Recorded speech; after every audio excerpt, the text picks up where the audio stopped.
Dear Papa Dudut, magandang araw sa iyo at sa lahat ng mga kabarangay nating panatiko ng Barangay Love Stories.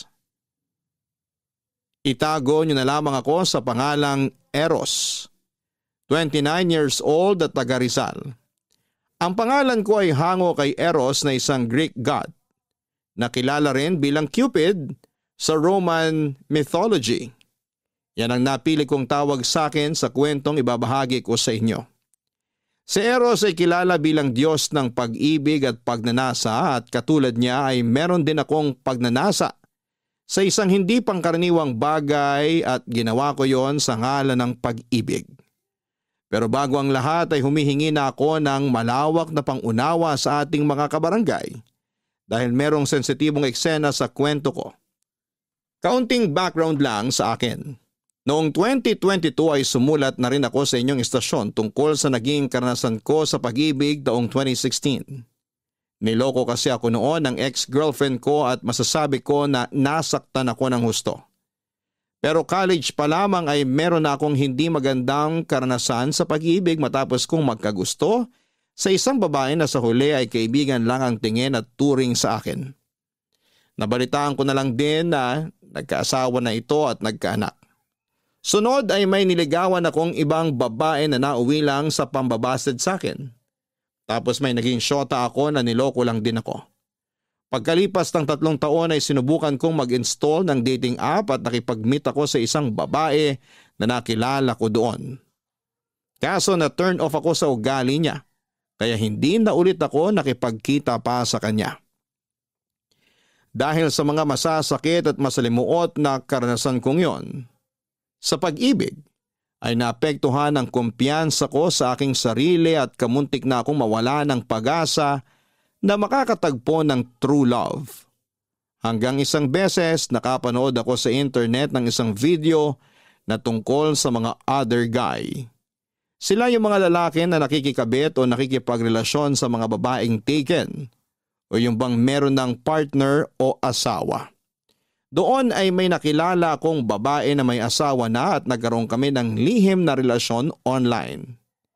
Ibig sabihin, ginagawa namin ang eksklusibong ginagawa lang ng mag-asawa sa pamamagitan ng video call. Pero hindi rin yun nagtagal dahil nakonsensya siya at sinabi niyang itigil na namin ang aming relasyon. Hindi ko na inasahan yun pero sa huli ay nagparaya na lamang ako. Ayaw ko namang maging makasarili at papiliin siya kung ako ba o ang pamilya niya. Kaya nang matapos ang relasyon namin ay naghanap na lamang ako ng iba pang taken na mga babae na ipakikilala ko sa inyo sa aking kwento. Una na doon si Marie Chris, 38 years old, single mom at may jowang nuknukan ng pagkasiloso.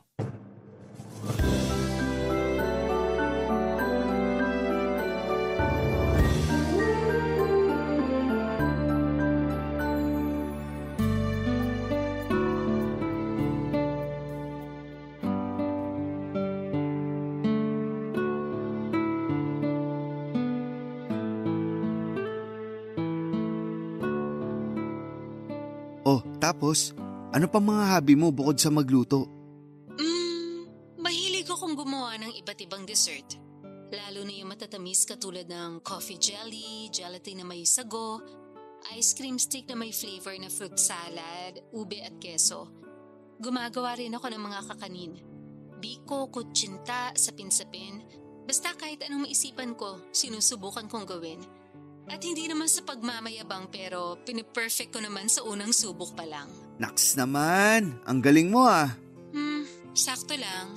Oh, bakit parang nalungkot ka naman bigla dyan?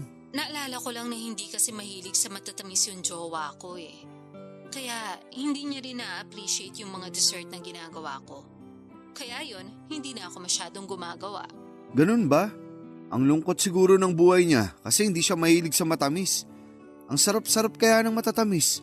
Kung di mo natatanong, mahilig ako dun. Wow, may sweet tooth ka pala. Pareho tayo. Oo. Kaya kung ako ang ginawan mo ng mga dessert na sinabi mo, siguradong matutuwa ako. Ma-appreciate ko yun kasi alam kong masarap yun. Naku, wala pa nga pero binubola mo na ako. Hindi kita binobola. Nagsasabi lang ako ng totoo. Sa katunayan, bata pa lang mahilig na ako sa matatamis. Kaya ko nga umubos ng isang linerang leche flan. Hoy, seryoso ba yan? Seryoso nga. Hindi ba sumasakit yung lalamunan mo? Ako kasi oo eh. Kahit na mahilig din ako sa matatamis, nagkakatonsillitis ako pag sumobra kain ako. Hindi naman. Basta sundan ko lang agad ng maraming tubig. Tsaka wala pa ako naaalala na nagka-tonsillitis ako dahil sa matamis. Hindi rin ako diabetic ha. Wow, ibang klaseng katawan yan ha. Bilib na tuloy ako sa'yo. Ikaw naman, maliit na bagay lang yun no. Ordinaryo kumbaga. Alam ko may iba rin dyan na mahilig sa matatamis. Oo, pero bukod sa akin, ikaw pa lang at mama ko ang kilala ko may sweet tooth. Papa ko kasi hindi rin pala kain ng matamis. Tapos ganun din yung family ng jowa ko. Kaya siguro nagmana na rin siya dun. Kaya nga ako na lang ang gawan mo ng matatamis. Kakainin ko yun, promise. Kung gusto mo, ikaw din kakainin. Uy, ano ba yung sinasabi mo? Alam mo na kung ano yun. Hindi ko alam yun, inosente ako. Inosente o pa-inosente? Magkaibang bagay kasi yun. At kung tatanungin mo ako, ayoko sa mga pa-inosenteng babae. Talaga? Bakit naman? Siyempre, hindi sila totoo sa akin at sa mga sarili nila. Ayoko sa ganun. Mabilis ako na-turn off. Ah, kaya pala. Siguro marami ka nang nakilala na pa-inosenteng babae, ano? Medyo. Kaya nga mas naging pihikan ako sa pakikipagkilala. At mas gusto ko na yung una pa lang. Sinasabi na nila sa akin na may karanasan na sila. Lalo na sa kama. Ayoko nung alam mo na. Kunwari wala pa. Pero kapag andun na kami, malalaman ko na lang na meron na pala. Bakit? Issue ba sa'yo kung nagalaw na o hindi pa ang isang babae? Hindi. Ang issue sa akin yung pagsisinungaling nila.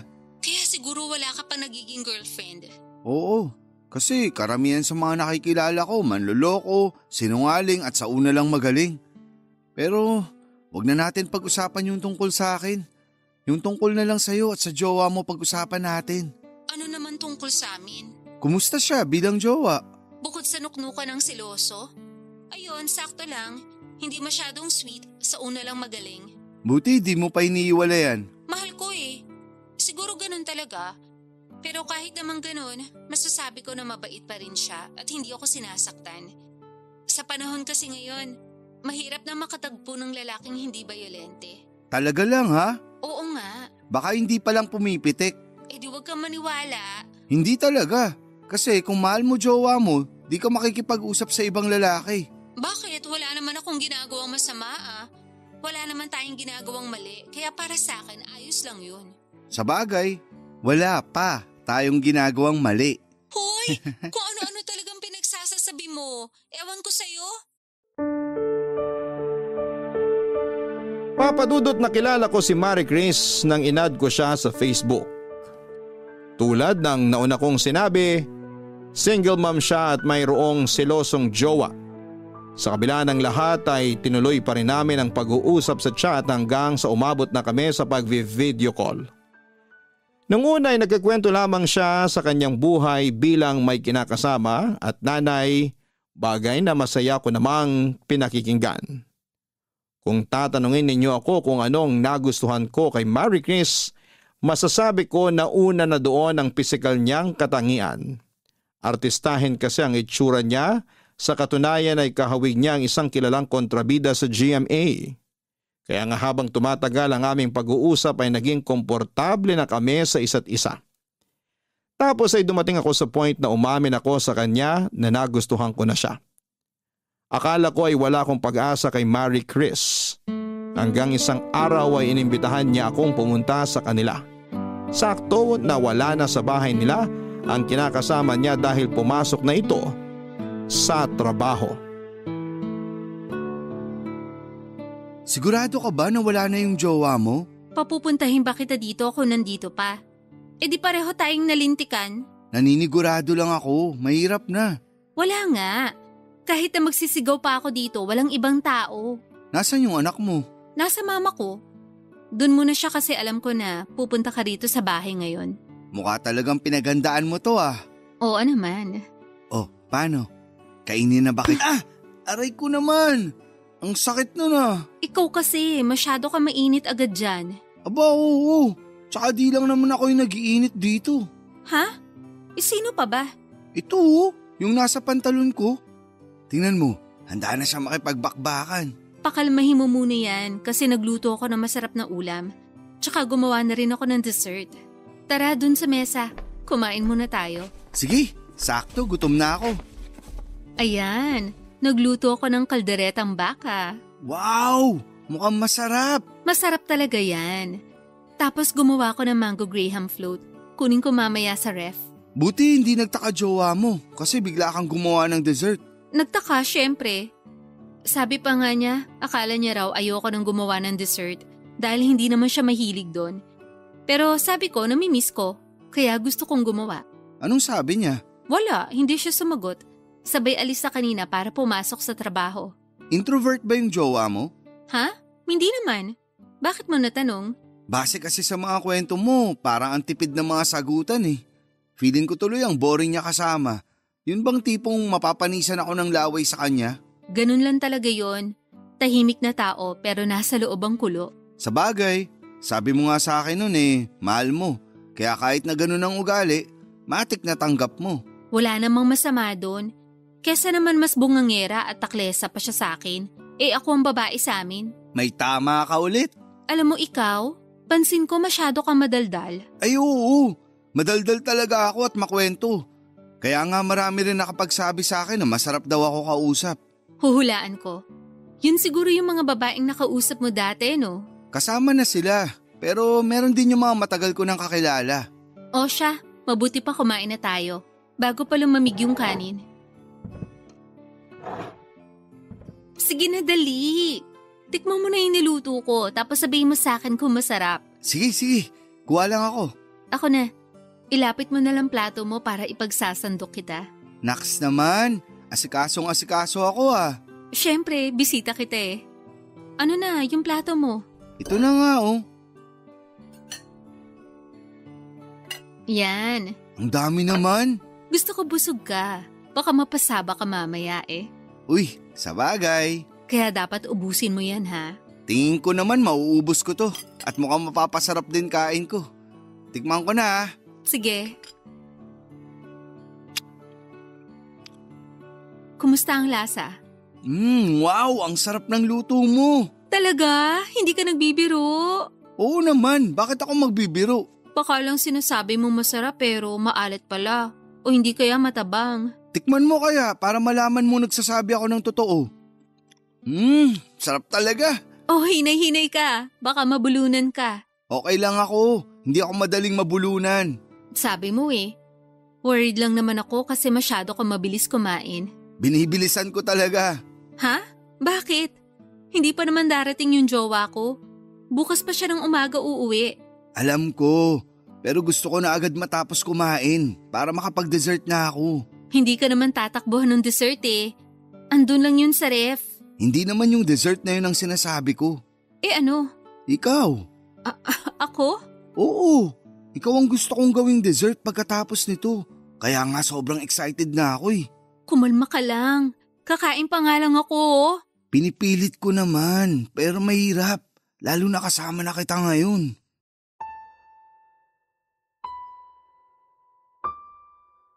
Papadudot ang sarap ng ulam na niluto ni Marie Chris para sa dinner namin ng gabing yon.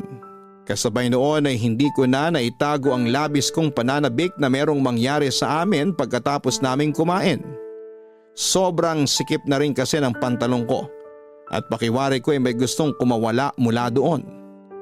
Hindi niyo ako masisisi, unang kita ko pa lamang kay Marie Chris. Siya na talaga ang gusto kong gawing panghimagas. Nagpatuloy ang kwentuhan namin at nang matapos naming kumain ay inalok niya ako kung gusto ko raw ba siyang tikman.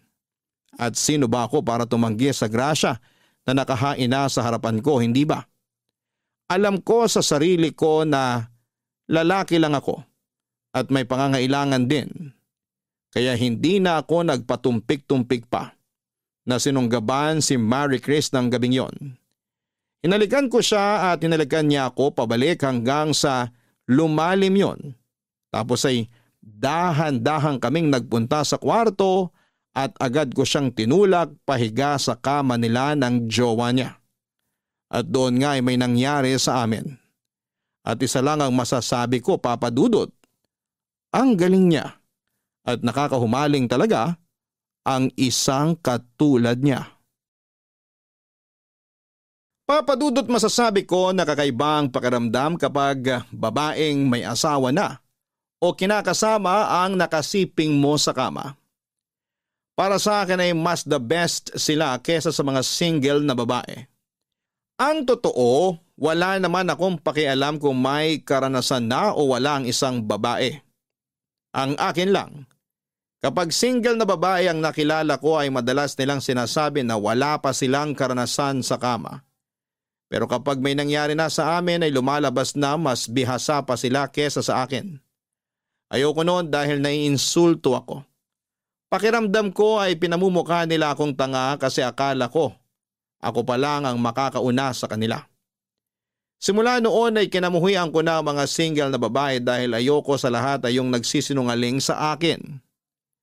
Kaya nga natuon na lamang ang atensyon ko sa mga taken na babae at single mom. Kaya ng mga panahong yon ay pinagnanasaan ko si Marie Chris. Ang minsang may nangyari sa amin ay naulit pa ng naulit. Bale, pumupunta ako sa bahay nila sa tuwing pumapasok na sa trabaho ang jowa niya. At doon na nga kami nagmimilagro. Tapos umaalis na lamang ako bago umuwi ang kinakasama niya sa umaga. Paulit-ulit lamang na ganon ang sistema namin hanggang sa may ipinagtapad sa akin si Marie Chris, Papa Dudut.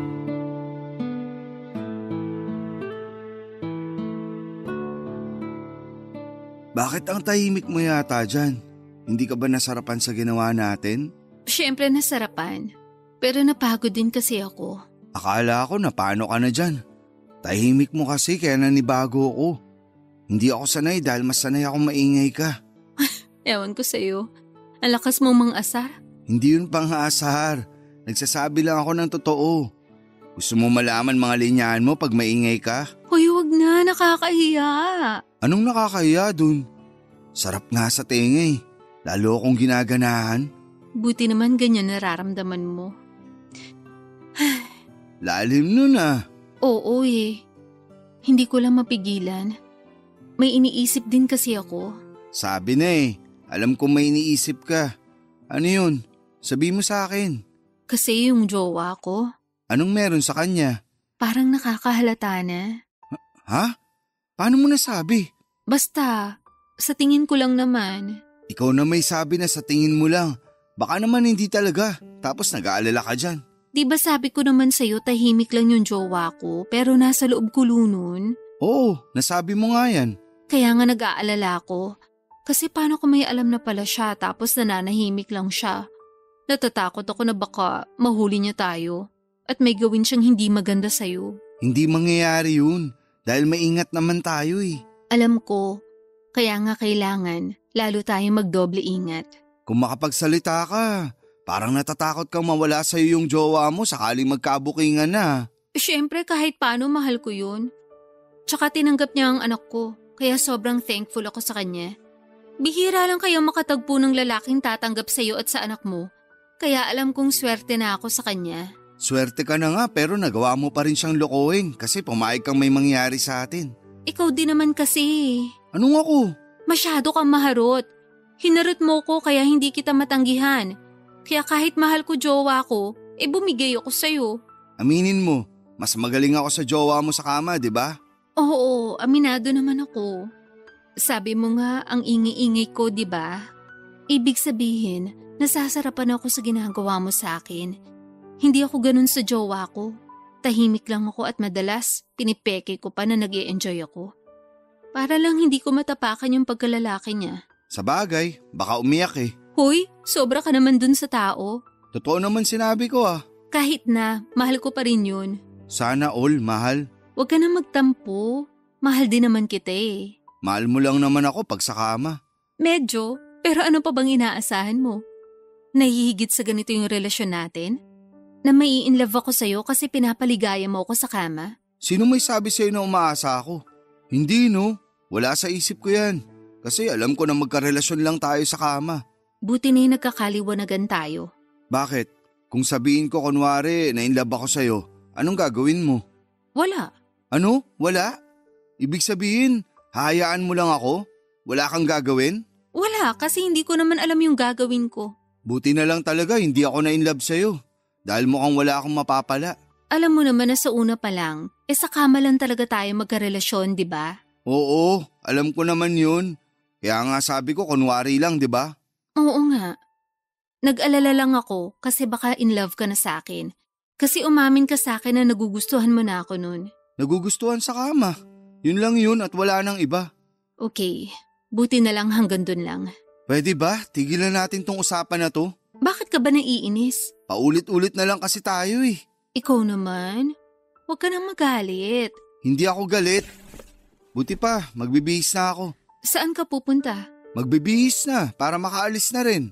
Malapit nang mag-umaga. Baka biglang sumulpot na dyan sa pintuan mo yung jowa mo. Eh di nayari na tayo ngayon. Sa bagay. Pero madilim pa naman sa labas. At saka baka mag-overtime yun sa work niya. Mabuti na rin na umalis ako habang tulog pa yung mga tao. Dahil baka mamaya may kung sinong kapitbahay nyo dyan na makakita sa akin. Pero sigurado ka ba na hindi ka nagtatampo sa akin? Bakit naman ako magtatampo sa'yo? Wala lang. Curious lang. Hindi ako nagtatampo. Saka wala namang dahilan para magtampo ako.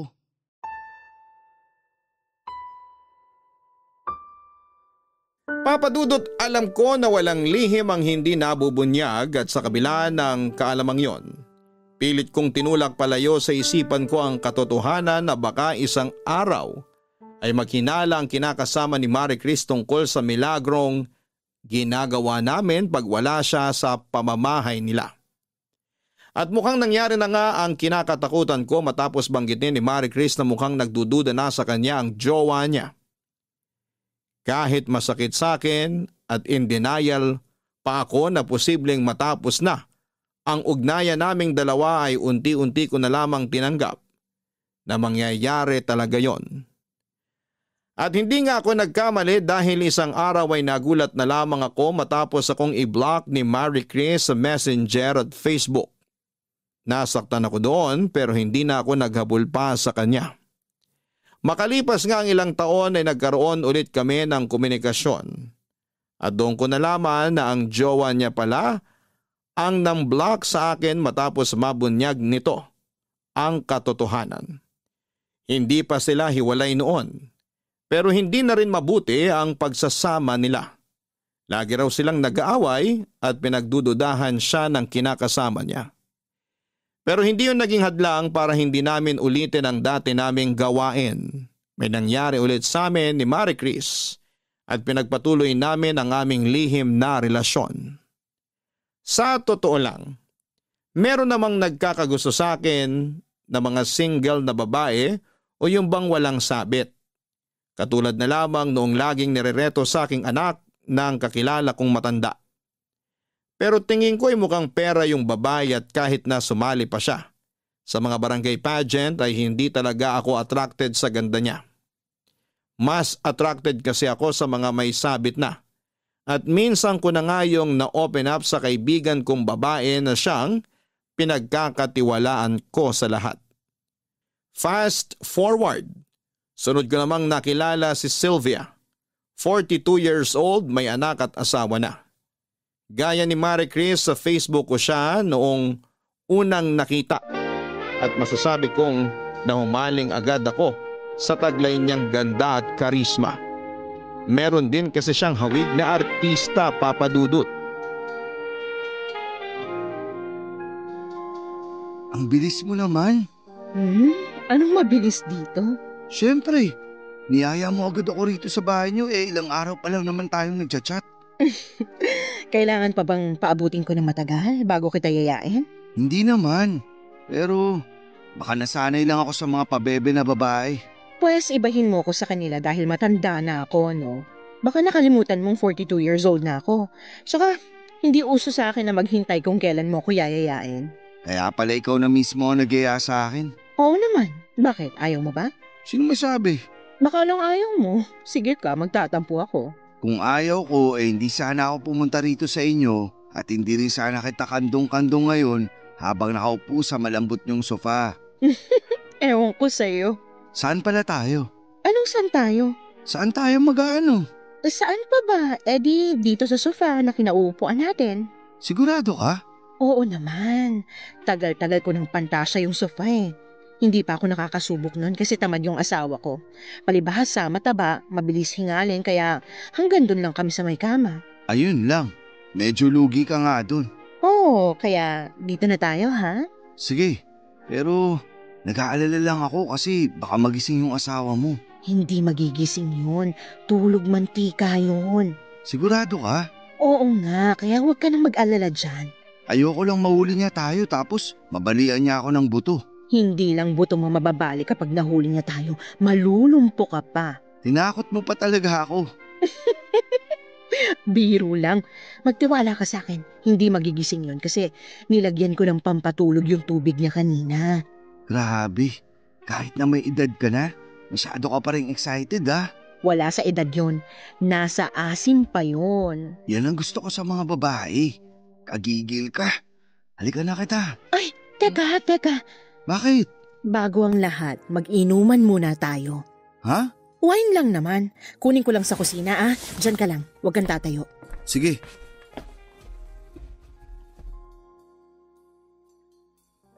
Bilisan mo. Ito na nga oh, pabalik na.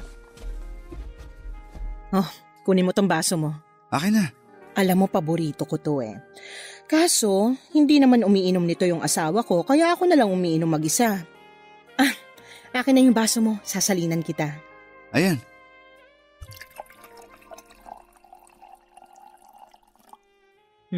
Yan. Sige, inumin mo. Masarap yan. Okay. Kumusta? Masarap nga. Imported din kasi to, galing pang Italy. Gusto mo pa? Oo, pahingi pa ako. Sige.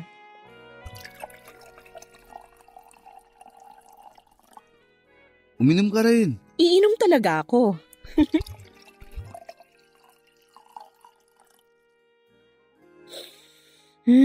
Grabe. Sarap talaga. Oo, pero mas masarap ka. Naku, bolero. Hindi ah. Tsaka bakit ka ba nakatayo dyan? Lika, upo ka dito. Kandungin kita. Sure. Alam mo, naisip ko na hindi naman natin kailangan magmadali kasi atin naman yung buong gabi. Sabi ko nga sa'yo, hindi naman magigising agad yung asawa ko. Hindi mo naman ako masisisi. Noon pa kita pinagpapantasyan eh. Talaga? Anong klaseng pantasya? Alam mo na yun. Hindi ko alam. Gusto ko sabihin mo para malaman ko. Kaso, paano ba yan? Di ako magaling magkwento. Talaga? Ang sarap mo nga kausap nun sa chat eh. Dami mong alam kaya tingin ko matalino kang tao. Hindi naman ako matalino pero di rin ako bobo. Siguro socially aware lang. Para sa akin, matalino na yun.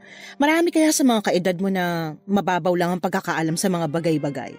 Kung kailan naman uso na ang internet sa panahon natin, saka parang hindi na ganun kalalim yung pagkakaintindi ng mga kabataan sa nangyayari sa paligid nila. Kaya nga nagustuhan kita kasi bawang katotohanan lang ang mga sinasabi mo. Thank you. Walang anuman. Ikaw din naman nagustuhan ko kasi kahit na may edad ka na, ang ganda pa rin ang hubog ng katawan mo. Siyempre inaalagaan kong sarili ko para hindi ako paglipasan ng panahon. Kaya ano pang hinihintay mo? Ako naman ang tikman mo.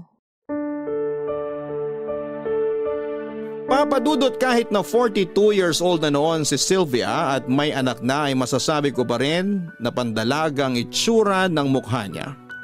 At lalo nga lang akong namangha noong personal ko na siyang nakita. Dahil pati kurba ng katawan niya ay hindi mo akalaing nabuntis na at nanganak ng bata.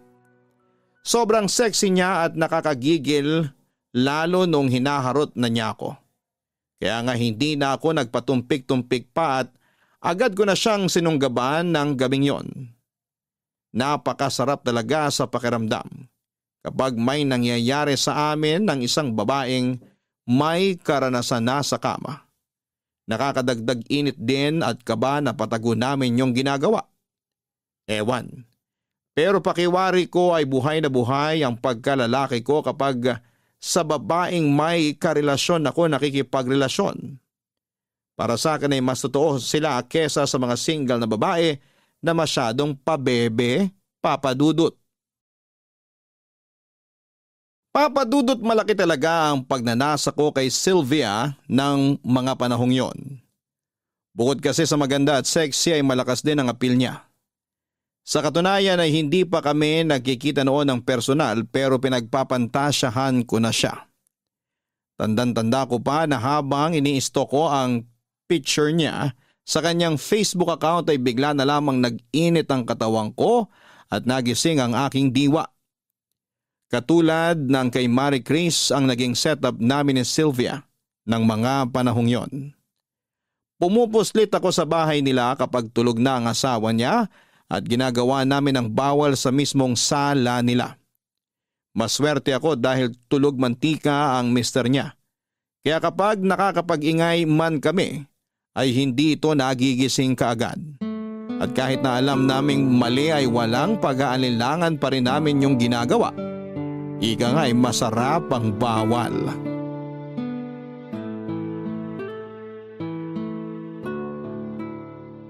Nasaan nga ulit yung asawa mo? Umalis, umuwi sa probinsya nila kasama ang anak namin. Namatay kasi yung bunso nilang kapatid. Bakit hindi ka sumama? Hindi naman ako close sa side niya kaya mas mabuti pa na hindi na ako sumama. Buti di nagtampo yung asawa mo, no? Kumuntik na nga sana pero nagdahilan na lang ako na masama ang pakiramdam ko. Naniwala naman kasi magaling akong umakting. Kaya nga solong-solo natin yung bahay ng ilang araw eh. Mukhang makakarami pala tayo. Oo, at pwedeng-pwede ulit akong mag-ingay dahil wala namang makakarinig sa atin. O paano? Game na ba ulit? Mamaya na, medyo pagod pa ako eh. Pagpahingayin mo naman muna ako. Ay sorry naman, excited lang ako.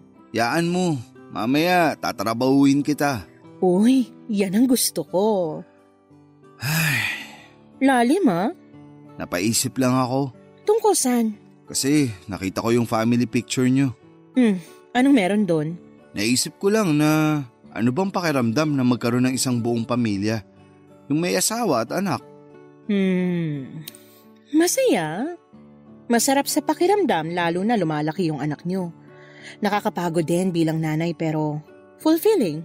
Tsaka kahit naman ganun yung asawa ko, yun bang nagkukulang sa romansa at alam mo na, mabait naman yun.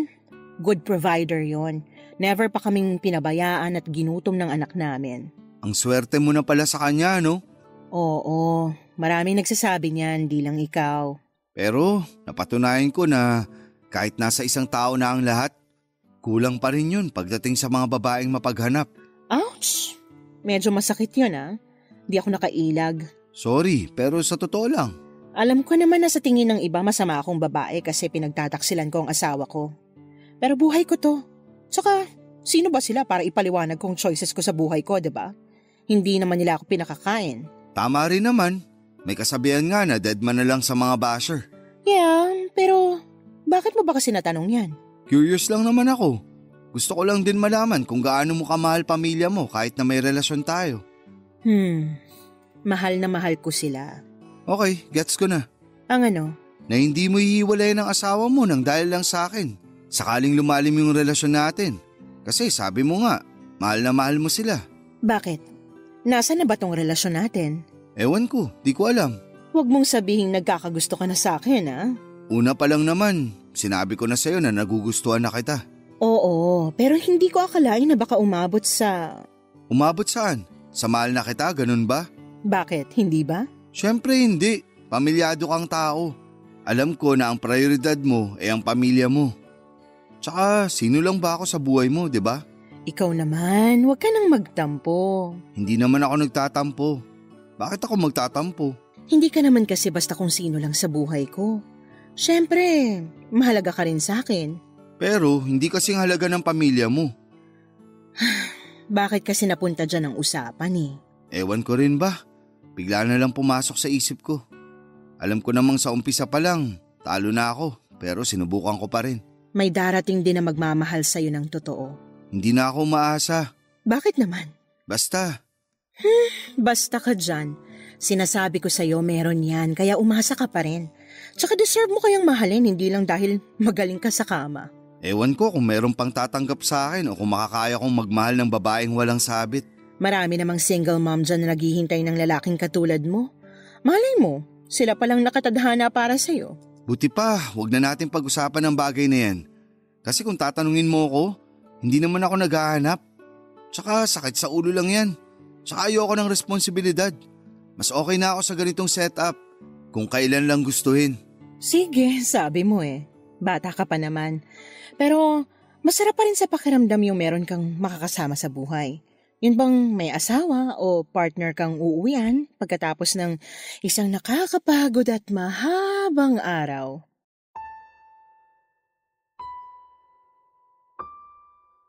Papadudot, kung may mga lalaking sumisiping sa ibang babae para magparaos. Alam ko na ganun din ang ginagawa ng mga nakakapareha kong may kinakasama o asawa na. Katulad na lamang ni Marie Chris at Sylvia, alam ko na parausan lang ang turing nila sa akin. Hindi nila ako kayang piliin o ipagpalit sa mga pamilya nila dahil sa uli mas matimbang pa rin ang mga ito kesa sa akin. Tanggap ko na yon, pero pagkatapos ng usapan namin ni Sylvia ay aminado akong masakit pa rin pala. Kahit naman ganito ang pagkatao ko ay naghahanap pa rin ako ng tao na totoong magmamahal sa akin. Kaya nga upang malibang at makalimutan ang sakit na nararamdaman ko ng panahong yon, ay bumalik na lamang ako sa dati kong gawain. Nung pakiramdam ko ay malapit nang mawala sa akin si Sylvia dahil baka anumang sandali ay itigil na niya ang ginagawa namin, ay hindi naman ako pwede na magmukmuk lamang habang buhay. Kaya nga ang ginawa ko ay nag-add ako ng maraming magagandang tiki na babae online para makipagkilala. Kapag single ay agad kong nire-reject dahil wala akong amor sa kanila. Hindi nagtagal ay dumating sa buhay ko si Nerissa, 30 years old at ang pangatlong babae na ipapakilala ko sa inyo.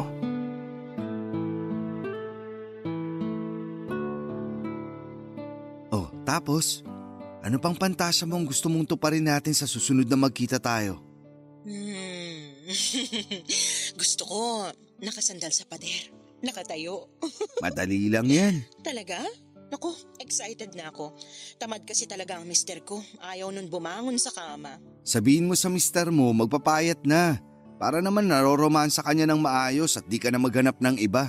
As if naman makinig sa akin yun eh. Food is life doon. Grabe, ang lakas kumain. Masarap din kasi mga luto mo kaya mapapakain talaga yun. Ano ba yan? Bigla akong na-miss luto mo. Ay sus, yun naman pala. Kailan ba kasi ako pwede ulit pumunta dyan? Hindi ko pa alam pero saka na. May sakit si mister ko eh. Nagkasakit pagkagaling sa probinsya nila tapos nahawa niya pa yung anak namin. Ay, eto nga, busy ako sa pag-aalaga kaya ngayon lang ako nakakuha ng oras para makapag-video call sa'yo. Huwag ka mag-alala, pareho ng mahimbing ang tulog ng mag-ama ko. Bigla ka palang naging nurse ng mag-ama mo. Hindi lang nurse, si Aya na rin. Ay grabe, maghapon ako nagluto at naglinis ng bahay. Tapos ayun na, inasikaso ko sila kasi suka ng suka ang mister ko. Gusto ko nang dalhin sa ospital kasi baka na paano na yun pero nung hapon bumuti naman ang pakiramdam. Tapos ngayon bumaba na yung lagnat. Naisip ko ngang ipaalbularyo kasi baka nabarang o ano. Sa bagay, galing pa namang probinsya. Mahirap na. Ipaalbularyo mo, wala namang masama dun. Ay, kaya nga. Pero okay naman na sila ngayon ng anak ko. Sana bukas at sa mga susunod na araw tuluyan ng gumaling. Para naman makagiling na rin ako sa'yo. Medyo na-miss na kita eh. Ako rin, miss na miss ko na yung pagiling mo. Ang galing mo kasi. Hindi ka nakakapagod at nakakasawang panoorin. Mas lalo ko pang gagalingan sa susunod pero magpapamiss muna ako sa'yo. Ay, ganun? Grabe ka talaga. Siyempre. O paano, ibaba ko na ha? Ang bilis naman ng usap natin. Sorry na, bawi na lang ako sa susunod. Medyo inaantok na rin kasi ako gawa ng napagod ako sa maghapon. Sige, matulog ka na. Para makapagpahinga ka na rin. Good night. Good night.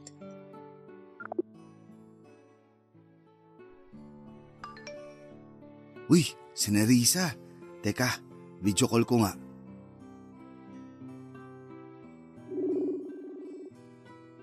Hi Nerissa, magandang gabi. Hello, Eros. Magandang gabi rin. Grabe, Bakit? ang ganda mo na nga sa picture, ang ganda mo pa sa video call. Sigurado ako na sobrang ganda mo sa personal. Hindi naman sobrang ganda. Sakto lang, pero thank you. Sakto raw. Ikaw nga cute eh, tapos madaldal pa. Grabe naman sa madaldal, pero sagad na yun. Ang ano? Nakit lang ako, hindi gwapo. Sige, gwapo na rin. Awit, mukhang napilitan ka pa yata. Binibiro lang kita. Siyempre, gwapo ka rin. Papayag ba naman ako makipag-video call sa'yo kung pangit ka? Buti na lang pala, hindi ako pangit. Gwapo ka nga sabi. Gusto ko lang talaga ulit-ulitin mo. Ewan ko sa'yo. Medyo makulit ka rin pala. Sakto lang. Maiba tayo. Bakit pala busy yung line mo kanina? Hindi kita matawagan eh. Ay, ano kasi, may kausap akong iba nun. Sorry, medyo nawala sa akin yung oras na dapat magbe-video call tayo. Naku, sigurado ako na ibang babae mo yan, no? Oo, nagkamustahan lang naman kami kasi miss na namin ang isa't isa. Wow, sana all, miss. Bakit, selos ka? Hindi, no? Bakit naman ako magsiselos? Wala lang. Tsaka wala naman dahilan kasi nasa iyo na buong atensyon ko. Tulog na ba asawa at mga anak mo? Oo naman, kanina pa. Kaya nga pwede na ako makipag-usap sa'yo ngayon eh. Ano bang gusto mong pag-usapan? Kahit ano lang. Siguro tungkol sa'yo. Kung anong hobbies mo, paboritong pagkain, inumin at lugar. Parang getting to know each other. Sige na, magkwento ka tapos makikinig lang ako.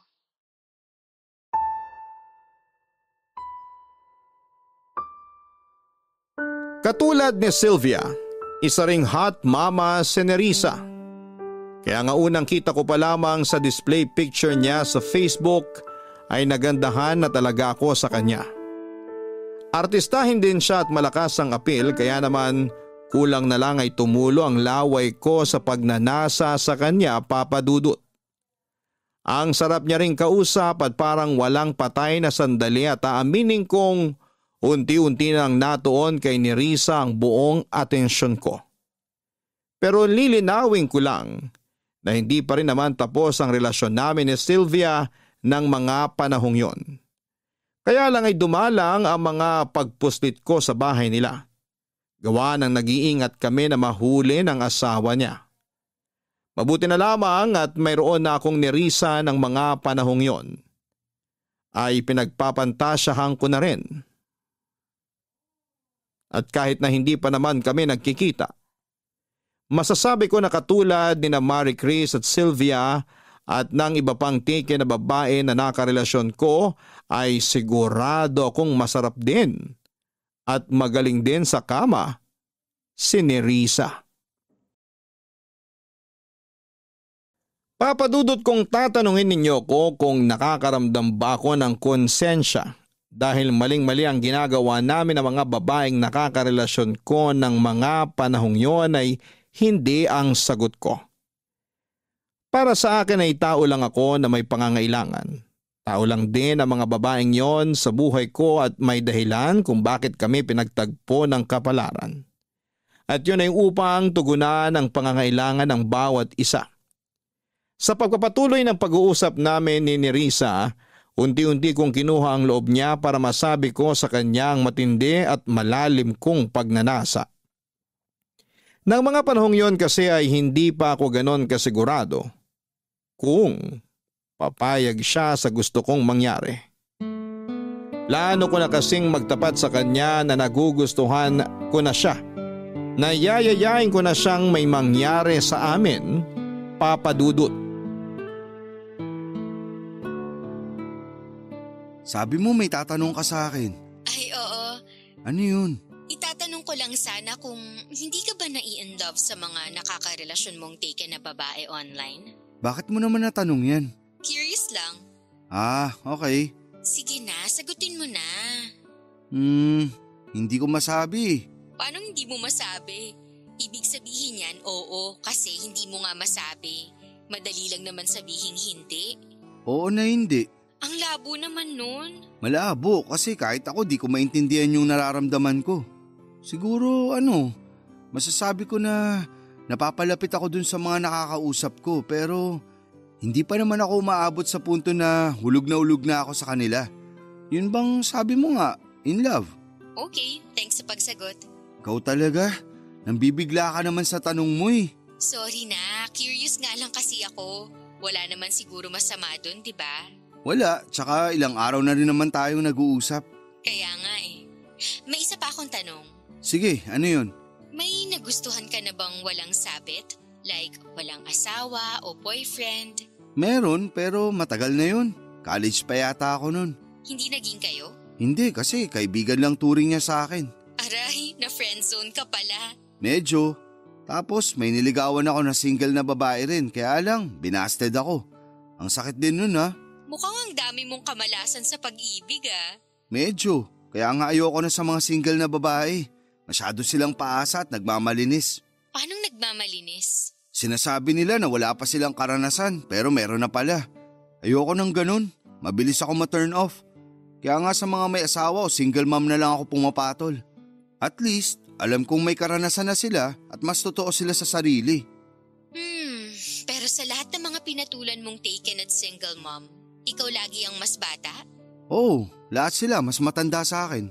Parang ako, kasi mas matanda ako sa'yo. 2 taon lang naman, di na yun masyadong malayo. Ilang taon ba yung pinakamatandang pinatulan mo? Siguro yung 48 years old. Wow, may asim pa ba yun? Meron pa. Okay, mabuti naman. Grabe na talaga yung mga tanungan mo. Feeling ko sumabak ako sa question and answer portion ng isang pageant. Ang OA mo naman, hindi naman ganun yun, no? Curious lang talaga ako, saka gusto ko lang din maintindihan kung bakit mo yan ginagawa. Alin? Yung makapagrelasyon sa mga taken na babae na mas matanda sa akin? Oo, tingin ko dahil yan sa mga karanasan mo noon. Ayaw mo na sa mga single na babae na mas bata sa'yo kasi masyado silang pabebe, tama ba? Parang ganun na nga. At kaya mo gusto ng mga taken na babae na mas matanda sa'yo kasi mature kaming mag-isip. Nadali mo. Baka naman may mommy issue ka na ha? Ano yun? Yun bang masyado ka nakadepende sa babae? Lalo na yung mga babaeng mature at mas matanda sa'yo. Kasi kahit paano, nagagawa ka nilang i-comfort at mas naiintindihan nila yung nararamdaman mo. Hindi ko alam kung may ganyan nga ako pero parang tama ka naman. Tingin ko lang naman, pero syempre iba pa rin kung madadiagnose ka mismo ng eksperto. Hindi ko na siguro kailangan nun. Ayos naman ako eh. Sige, sabi mo eh. Maiba tayo na Risa. Ano yun? Ano bang tipo mo sa isang lalaki? Marami, pero yung pinakagusto ko ay yung magaling sa kama. Hindi ba magaling sa kama yung asawa mo? Sakto lang, pero ayun nga. Sakto na nga lang eh, masyado pa siyang pinapagod ng trabaho niya, kaya wala na siyang time sa akin. Last night nga, nag-away kami. Tapos nasabi ko na lang bigla na pakasalan niya na yung trabaho niya. Total, napaka-dedicated niya doon. Wala namang masama doon, kaso paano naman ako? May pangangailangan din ako. Gusto mo, ako na lang yung pumuno sa pangangailangan mo? Kung hindi mo na itatanong, magaling ako sa kama. Hindi ka mabibigo. Sige ba, pero maniniwala lang ako pag pinatunayan mo na yung sinabi mo.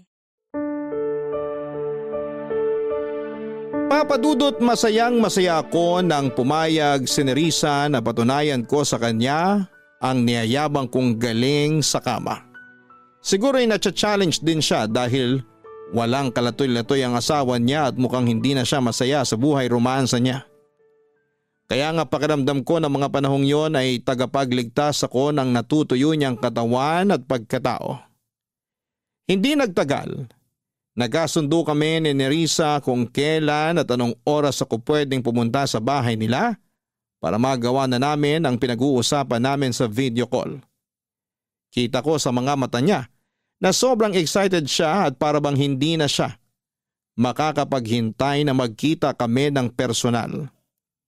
Hindi nagtagal ay nagpunta na ako sa bahay nila at katulad ng ginagawa namin ni Sylvia noon, ay inantay lang namin ni Nerissa na makatulog ang asawa niya. Tapos sinimulan na namin ang bakbakan sa mismong sala nila. At kahit na noong sumunod na araw ay hindi pa rin namin makalimutan ang karanasang ipinaramdam namin sa isa't isa.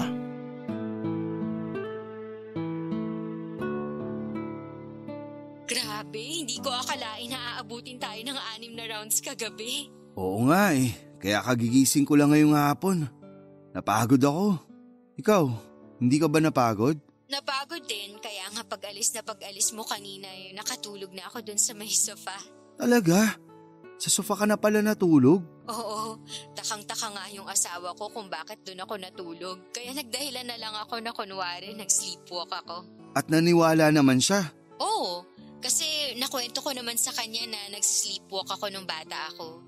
Pero lang naman yun kasi ginusto ko rin naman na matulog sa sofa kasi sinisinghot ko pa yung amoy mo na naiwan doon. Wow naman, parang bigla yatang nag-init ang katawan ko ah. Akala ko ba pagod ka? Oo nga pala, naubos takas ko sa'yo. Grabe ka. Diba, sabi ko naman sa'yo, gusto ko sa isang lalaki yung magaling sa kama. Kaya dapat hindi ka na magulat na magaling din ako. Kaya nga eh, pero ano sa tingin mo? Ang ano? Pasado ba ako sa'yo? Oo naman. Kahit na sinabi mong napagod ka, still umabot pa rin tayo ng round 6. Grabe kaya yun, ang intense. Kaya nga eh, thank you pala. Saan naman? Kasi pumayag ka na patunayan ko sa'yo yung mga pinagsasabi ko sa video call. Pumayag ka na may mangyari sa atin. Yun ba? Walang anuman. Pareho naman tayong nag-enjoy eh. Para sa akin, yun na yata ang pinakamasarap na karanasan sa kama na naranasan ko sa tanang buhay ko. Talaga? Ang malas mo naman pala dyan sa asawa mo. Hayaan mo na. Swerte naman ako sa kanya sa ibang bagay. We can't have it all, ika nga. Pero okay lang yun kasi may ibang tao na darating sa buhay natin para punan yung mga pagkukulang ng mga partner natin. At ako yun? Oo, sino pa ba? Masaya ako na napasaya kita. Pakiramdam ko, yun na ang bagong misyon ko sa buhay. Yun bang magpasaya ng mga taken na babae? Nako, hindi mo yan masasabi pag nakakilala ka na ng babae na mamahalin mo ng totoo. Pustahan, magiging loyal ka ng wala sa oras. Siguro, pero habang hindi pa siya dumarating, enjoyin ko na lang muna ang buhay. Pero pag dumating siya, timbrihan mo lang kami kasi willing naman kaming ipaubaya ka sa kanya. Hindi ba talaga pwede na pag marami, mas masaya? Naniniwala pa rin ako na sa isang tao lang tayo magiging masaya. Talaga? Bakit hindi ka loyal sa asawa mo? Loyal naman ako sa kanya kasi sa mata ng Diyos at batas ng tao kasal kami. Mag-asawa kami. Pero sabi ko nga, meron siyang hindi mabigay sa akin na nahanap ko sa'yo kaya sinamantala ko lang. Pero kung papipiliin ako sa inyong dalawa, yung asawa ko pa rin talaga. Uy! Pumreno ka naman. Ano bang ginawa ko? Nakakasakit ka eh. May nalalaman ka pang mas pipiliin mo siya kaysa sa akin hindi naman kita pinapapili. Sorry na, wag ka na magalit. Hindi naman ako galit. Pero para lang sa kaalaman mo, hindi ako magkakagusto sa'yo ng higit pa sa inaakala mo. Kaya di mo kailangang mamili sa amin ng asawa mo. Magsama kayo. Pagbuling ko pa kayo eh. Grabe ka naman magsalita, nagbibiro lang naman ako eh. Pwes ako hindi nagbibiro. Sorry na kasi, bawi na lang ako sa'yo pag nagkita ulit tayo. Anong pambawi mo? Yung paborito mo, yung luluhod ako. Oh, wow! Sige asahan ko yan. Oo naman, asahan mo talaga dahil sinisigurado ko sa'yo na masasarapan ka. Ginagawa, hindi lang sinasabi. Gagawin ko talaga. Ako pa naman yung klase ng babae na ginagawa talaga ang sinasabi. Sige, hindi na tuloy ako makapaghintay. Pero mukhang kailangan ko muna mag-ipon ulit ng lakas. Kasi pagod pa talaga ako sa nangyari sa atin kagabi. Oo nga halata rin sa boses mo. At medyo inaantok pa ako. Sige na, matulog ka na para makapagpahinga at makabawi ng lakas. Kasi uubusin ko ulit yan sa susunod nating pagkikita.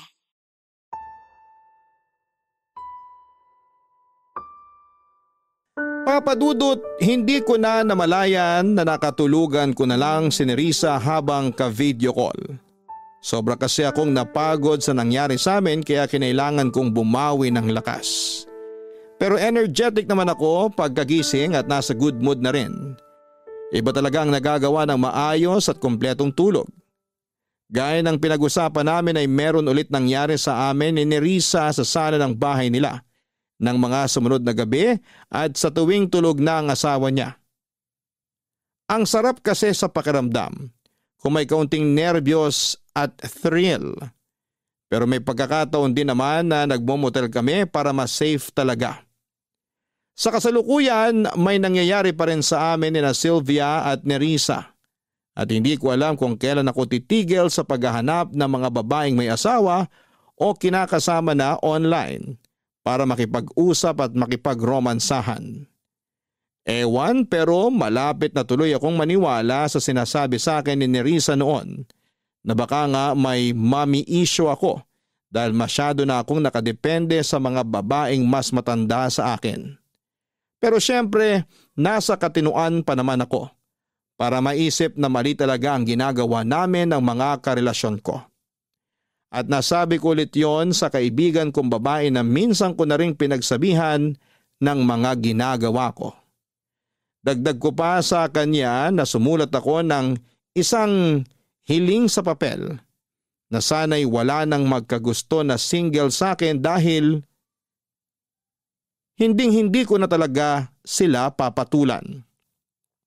Kasi kung sakali man na makatagpo ako ng babaeng mamahalin ko ng totoo, ibibigay ko lang ang puso ko sa single mom at mangangako ako na titigilan ko na ang ginagawa kong pakikikabit sa mga babaeng may sabit. Maraming salamat po sa inyo, Papa Dudut. Sakaling mapili ninyong i-area ang storya ng buhay ko. Alam ko na medyo kakaiba ito sa lahat ng mga naitampok ninyong kwento dahil na rin sa tema nitong may pagkamaselan. Pero muli humihingi na lamang po ako ng pangunawa sa ating mga kabarangay. Hindi naman po ako masamang tao. Sino ba namang tao ang walang pagnanasa, hindi ba? God bless po sa inyong istasyon and more power sa Barangay Love Stories. Numero 1 kayo sa amin, sa aming puso. Ang inyong forever kapuso at kabarangay, Eros. Mga kabarangay, kapag pinagkaitan tayo ng pagmamahal ng ibang tao ay naiipon ang mga dulot nitong hinanakit sa ating puso at nabubuo ang maling interpretasyon sa isipan natin tungkol sa pag-ibig. Nagiging desperado tayo na makamit yon kahit na hindi na mabuti ang paraan natin ng pagkuha rito. Sana'y mahanap ni Eros ang tunay na pag-ibig sa isang tao na wala na ang pagnanasa sa laman para sa iba. Ngunit habang hindi pa nangyayari yon, maaari mong unahing mahalin ang sarili mo at bigyan mo ng dignidad ang pagkatao mo upang maialis ang sarili mo sa sitwasyong kinakasadlakan mo. Huwag ka ring matakot lumapit sa mga mahal mo sa buhay o magpatingin sa mga eksperto. Dear Papa Dudut, magulang ang dapat mag-alaga at magprotekta sa kanilang mga anak, lalo na kung ito ay inaapi ng ibang tao. Pero minsan ay magulang din ang dahilan kung bakit nasasaktan ang isang anak. Sa paraan mang yon ng sugat sa balat na kalaunan ay maghihilom din o sugat sa puso na kahit kailan ay hindi na gagaling pa. Yun po kasi ang eksaktong karanasan ko sa aking tatay, pero hindi naman ako yung klase ng anak na nagtatanim ng galit sa magulang dahil masama pa rin yon. Kaya nga nililibang ko na lamang ang aking sarili para makalimutan ko ang sakit at ninanakit ko sa aking tatay, lalo na nung araw na nawala si Nanay Papa Dudut. Pero bago ko umpisahan ang kwento ko ay gusto ko muna kayong batiin ng isang mapagpalang araw. Ako po si Roxanne, 31 years old at nagtatrabaho bilang chef sa isang hotel dito sa Manila. Meron na po akong asawa at isang anak at sa kasalukuyan ay kasama ko rin sa tinitirhan namin ang Daddy Gino ko. Malaki ang galit at tampok ko sa kanya na nagsimula noong araw, pero ngayon ay napatawad ko na siya. Gusto ko na lang bumawi sa kanya at iparamdam na narito lang ako bilang anak niya. Sa katunayan ay naging libangan na rin namin ang makinig sa programa ninyong Barangay Love Stories. At lagi kaming nagpapalitan ng kuro-kuro kada may napapakinggan kami na tumatiming at tumutusok sa puso namin. Lalo na kapag story yon tungkol sa pamilya. Tapos ay doon siya nagka-ideya na what if subukan ko raw sumulat sa inyong istasyon. Matagal-tagal ko rin pong pinag-isipan kung ipapadala ko ba sa inyo ang aming kwento, pero sa huli ay gusto namin na may matutuhan ang mga kabarangay natin mula sa mga karanasan namin, Papa Dudut. Magsisimula ang lahat noong 18 years old ako. Tubong Occidental Mindoro ako at doon ako pinanganak at lumaki. 5 buwan pa lamang ang nakakalipas nang mamatay ang mami ko dahil sa breast cancer. Bago yun ay 2 taon din siyang nakipaglaban sa naturang sakit. Solong anak nila ako ni Daddy. Hindi naman kami mayaman, may kaya lang, kaya kahit papaano ay may maayos kaming bahay na natitirhan at nakakapag-aral ako. Meron din kaming malit na grocery store na pinapatakbo ng mga magulang ko. Pero nung nawala ang mami ko ay si Daddy na lamang ang mag-isang nag-manage noon. Kaya lang ay unti-unti yung nalulugi na, Papa Dudut.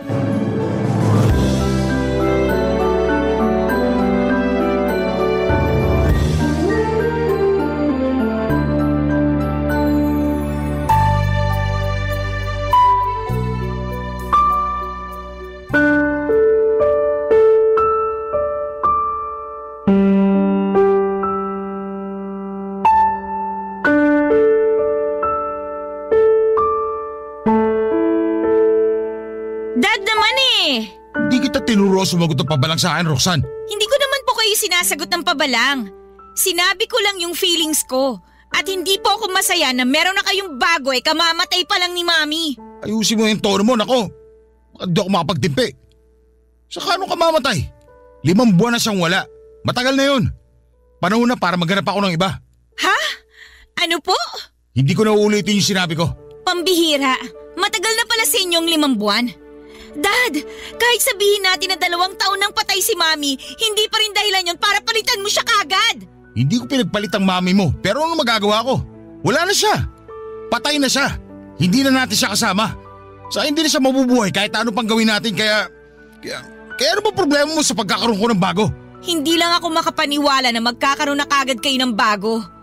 Kala ko kasi nagluluksa pa tayo pero mukhang naka-move on na kayo.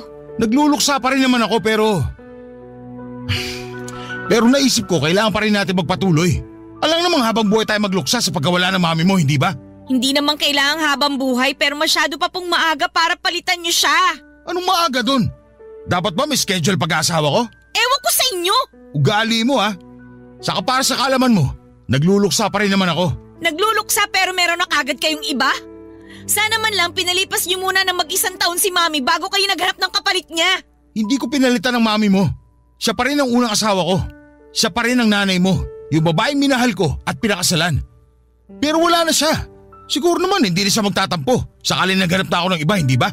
Hindi na nga siguro kasi patay na siya. Pero ako ba hindi niyo man lang naisip? Sana iniisip niyo man lang yung mararamdaman ko.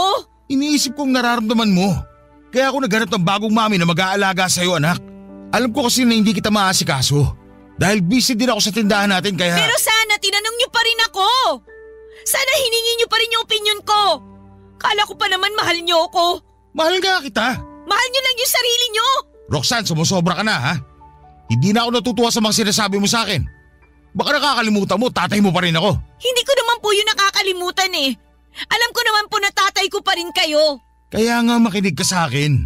Sigurado ako magugustuhan mo yung bagong mami mo kasi mabait siya.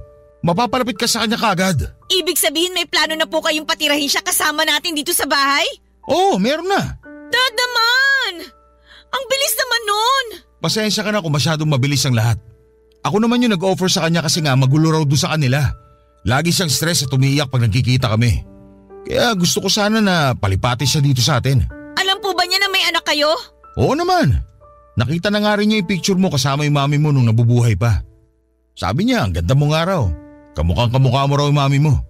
Sa totoo lang, excited siya makita at makilala ka. Marami kasi ako nakwento sa kanya na magaganda katangian mo. Kaya umaasa ako na magpapakabait ka pag pinakilala ko na siya sa'yo, anak, ha? Huwag mo ko ipapahiya. Opo, Dad. Basta lagi mo lang tandaan na ginagawa ko to kasi mahal na mahal kita. Nakikita ko kasi na lagi ka malungkot at umiyak simula nung nawala ang mami mo. Kaya naisip ko baka kailangan mo ng bagong mami. Yung mag-aasikaso sa'yo at mag-aalaga para hindi mo maramdaman na nawalan ka ng nanay. Kaya ko naman po yung sarili ko eh. Hindi ko kailangan ng bagong mami na mag-aalaga sa akin. Alam ko, pero hayaan mo akong gampanan ko pagiging tatay ko sa'yo. At yun nga yung hanapan ka ng bagong mami. Ni sa hinagap ay hindi ko naisip na magagawang ipagpalit ni Daddy si Mami ng ganong kabilis. 5 buwan pa lamang napatay ang nanay ko pero meron nang ipinakilalang ibang babae ang tatay ko. Masama ang loob ko kasi pakiramdam ko ay kinalimutan na niya ang mami ko at dinungisan lamang niya ang mga ala-ala nito. Akala ko pa naman ay mahal na mahal niya ang nanay ko kasi yon ang nakikita kong turingan nila noong buhay pa si mami. Pero mukhang nagkamali ako, Papa Dudut. Pero pinaliwanag pa rin ni Daddy na ginawa lang daw niya yon para sa kapakanan ko. Bagay na hindi ko nagawang kontrahin ng mga panahong yon, Papa Dudut. Hanggang sa dumating yung araw na tuluyan ng binahay ng tatay ko si Normaline, ang babaeng ipinalit niya kay Mami. At pinilit nila akong tratuhin siyang parang nanay ko. At kahit ayoko ay wala na akong nagawa dahil hindi naman ako pinalaking bastos ng mga magulang ko. Kinausap din ako ng mga tiyahin at tiyuhin ko sa side ni Daddy na hindi naman daw masama ang ginawa ng tatay ko. Patay na raw ang mami ko nang dumating sa buhay namin si Normaline. At baka hindi raw kaya ni Daddy na mag-isa kaya naghanap kaagad siya ng makakasama sa buhay. Sa isip ko ang unfair kasi nandito naman ako na anak niya. Pero baka ganon talaga. May mga pangangailangan siya na hindi ko mabibigay.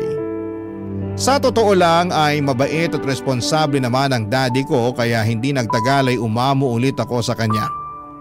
Sinubukan kong tanggapin si Normaline sa pamilya namin kaya lang ay nagkaroon ng problema, Papa Dudut.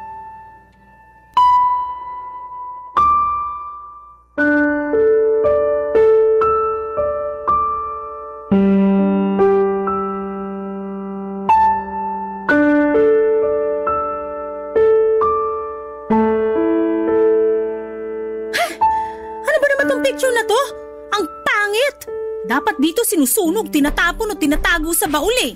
Ano pong ginagawa niyo sa mga picture ng mami ko? Ha? Nililinis ko lang. Maalikabok na kasi, kaya pinupunasan ko lang.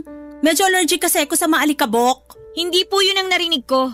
Sabi niyo pangit at dapat nang sunugin o itapon na lang yung mga picture ni mami. Narinig mo naman pala eh. Nagtatanong ka pa? Inaano po ba kayo ng mami ko? Wala na nga siya, di ba? Pansin ko parang gigil na gigil kayo sa mga gamit at alaala niya. Ay, napansin mo rin pala. Pero mali ka kasi di lang ako gigil na gigil. Galit na galit pa ako. Wala na nga siya pero masyado pa rin siyang atribida sa pamamahay na to. Bakit kasi di na lang iligpit mga picture niya? Pakiramdam ko tuloy nakatingin siya sa akin tuwing nandito ako sa sala. Hindi niyo po gagalawin ang mga picture ng mami ko. At bakit? Pamamahay ko na rin to para sa kaalaman mo kaya may karapatan na ako. Ano? Kailan ba kayo nagkaroon ng karapatan dito? Tinatanong mo pa talaga? Bobo ka ba o ano? Naturingan kang nag-aaral pero di mo naman ginagamit utak mo. Siyempre, nagkaroon na ako ng karapatan sa bahay na to simula nang umapak ako dito. Kahit kailan hindi niyo mapapalitan ng mami ko? Hindi ko naman papalitan yung mami mo, no? Nakakahagard kaya ginagawa niya, saka nakakalosyang siyang magkaroon ng anak na katulad mo. Nakakapagod kang asikasuhin sa totoo lang. Ang tanda-tanda mo na pero wala ka pa ring alam sa mundo. Masyado ka kasing inispoil ng mga magulang mo kaya wala ka pa ring alam. Sabi na nga ba hindi niyo talaga ako gusto. Nagkukunwari lang kayo na mabait sa akin. Sinubukan ko naman magustuhan ka pero di ko talaga nagawa. At least, magaling ako mag-pretend para hindi ako malagot sa daddy mo. Pero ikaw talaga yung panira sa amin eh. Anong ibig niyong sabihin? Pag magkasama kami, lagi kanyang bukang bibig. Naaalibadbaran ako. Lagi niyang sinasabi na mahal ka niya, na proud siya sa'yo at kung ano-ano pa.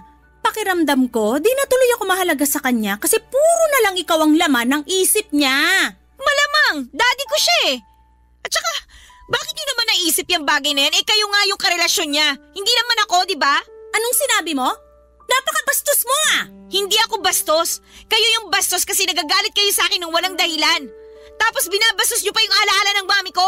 Gagawin ko ang gusto ko kasi bahay ko na rin to.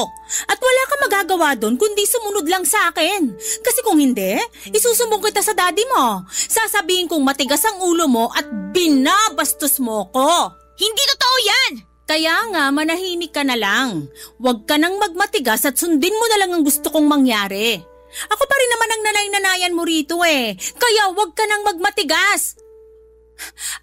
May naisip ako.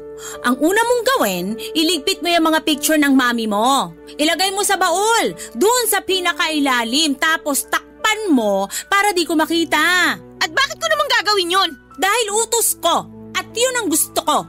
Sasampalin talaga kita pag may nakita ako ni isang picture ng mami mo. Sumusobra na kayo? Akala niyo kung sino kayo kung makapag-reyna-reynahan dito sa bahay namin? Reyna naman talaga ako sa bahay na to. Baka nakakalimutan mo na may relasyon kami ng tatay mo. Pinatira niya rin ako rito sa bahay nyo at ako na ang mami mo. Sino may sabi na mami ang turing ko sa inyo? Ay, hindi ba? Hindi! Matapos sa mga pinaggagawa nyo? Wala akong pake. Basta sundin mo ang inuutos ko kung ayaw mo magalit ako sa'yo at may kalagyan ka.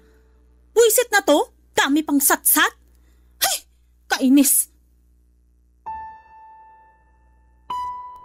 Papadudot lumabas din ang tunay niyang kulay. Ayaw niya ako sa bahay namin kasi spoiled daw ako at lagi niyang naaalala sa akin ang mami ko. Hindi ko maintindihan kung bakit ganon siyang mag-isip, samantalang siya naman ang sampid sa pamamahay namin. Simula noon ay lagi na niya akong iniinsulto at sinasaktan. Pinagbantaan din niya akong huwag magsusumbong sa daddy ko dahil palalayasin niya ako. Natakot ako kasi hindi ko alam kung saan ako pupunta, kaya naman naging tikom ang bibig ko. Hindi naman ako masyadong close sa mga kamag-anak ko na malapit sa amin dahil introvert ako. Kaya lang ay dumalas naman ang pananakit niya sa akin hanggang sa hindi ko na kinaya, Papa Dudut. Sinumbong ko na siya sa daddy ko pero sa huli siya pa rin ang kinampihan nito, Papa Dudut. Yung nawalang sama ng loob ko para sa tatay ko ay bumalik ng mga panahong yon. Hindi ko kasi maintindihan kung paano niya nagawang kampihan si Normalin kesa sa akin na sarili niyang anak. Maraming pumasok sa isipan ko ng araw na yon. Katulad na lamang ng kagustuhan kong umalis sa amin para hindi na ako makasama pa nila. Pero wala pa akong lakas ng loob ng mga panahong yon. Papadudot masyado kasi akong sheltered ng mga magulang ko. Pinaramdam nila sa akin na walang ligtas sa mundo bukod sa loob ng pamamahay namin na kasama ko sila, Papa Dudut. Barangay Love Stories. Barangay Love Stories.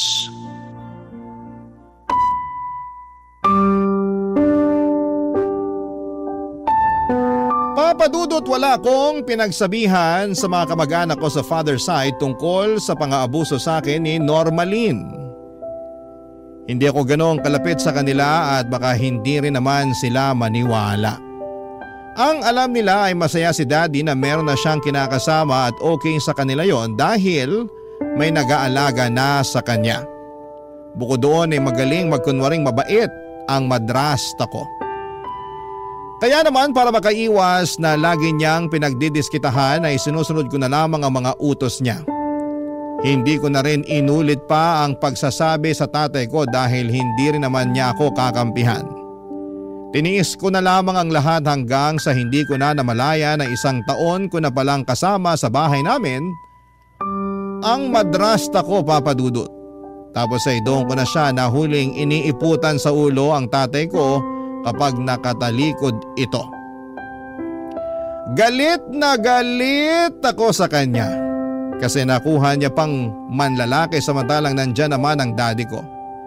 Hindi ko matanggap na sa kabila ng lahat ng mabubuting bagay na ibinigay sa kanya ng tatay ko ay nakuha niya pa talagang humanap ng iba. Alam ni Normally na alam kong may iba siyang kinakalantaring lalaki dahil minsan ko silang nahuli sa bahay namin na naglalampungan habang nasa tindahan ng daddy ko. Pero pinagbantaan niya akong huwag na huwag magsusumbong sa tatay ko kung ayaw kung ako ang lumabas na masama sa aming dalawa. 3 araw akong nagpigil ng dila pero kinain ako ng matinding konsensya. Kaya hindi talaga kinaya ng kalooban ko. Papa Dudut.